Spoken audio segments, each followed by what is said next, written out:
Harris addressed the crowd at the white tie event, which raises funds for Catholics' charities, in a pre-recorded video, a highly unusual move for a presidential candidate.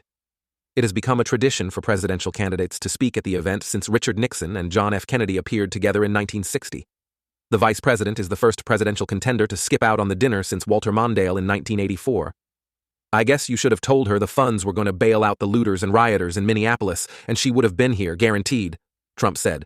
He went on to joke that Harris must be out receiving communion from Gretchen Whitmer, a reference to a viral video from earlier this month of the Michigan governor feeding a chip to a leftist influencer on her knees. Trump accused the vice president of being disrespectful to Catholics. He also quipped about the Democratic nominee's odds of winning the election, saying, "There's a group called White Dudes for Harris, but I'm not worried about them. Their wives and their wives' lovers are voting for me." Meanwhile, the former president wasn't the only one who criticized Harris's decision to sit out the event. The crowd booed when it was announced she would not be appearing in person. Ahead of the event, Timothy Cardinal Dolan, the Roman Catholic Archbishop of New York, said he was disappointed she couldn't make it. "I really thought, and I tried to press this, Jim, with their people, this is literally up her alley," Dolan said in an interview with Jim Gaffigan, who emceed the event. "I mean, here you got somebody talking about, oh, can't we bring amity and unity? It's not a campaign speech. It's not a stump speech," Dolan added.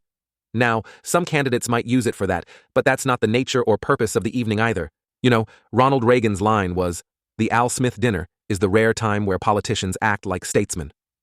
Harris wasn't the only one on the receiving end of Trump's jokes Thursday night. The former president went on to take shots at several other Democrats, some of whom were in the crowd. He suggested that second gentleman Doug Emhoff shouldn't be allowed near nannies, after Emhoff, in August, publicly admitted to having an affair during his first marriage. The public acknowledgement came only after the Daily Mail reported that he cheated on his first wife and got their nanny pregnant. That joke led to groans from the crowd, leading Trump to question the idiots that gave me this stuff. Trump also took a jab at Senate Majority Leader Chuck Schumer. "But look on the bright side, Chuck. Considering how woke your party has become, if Kamala loses, you still have a chance to become the first woman president."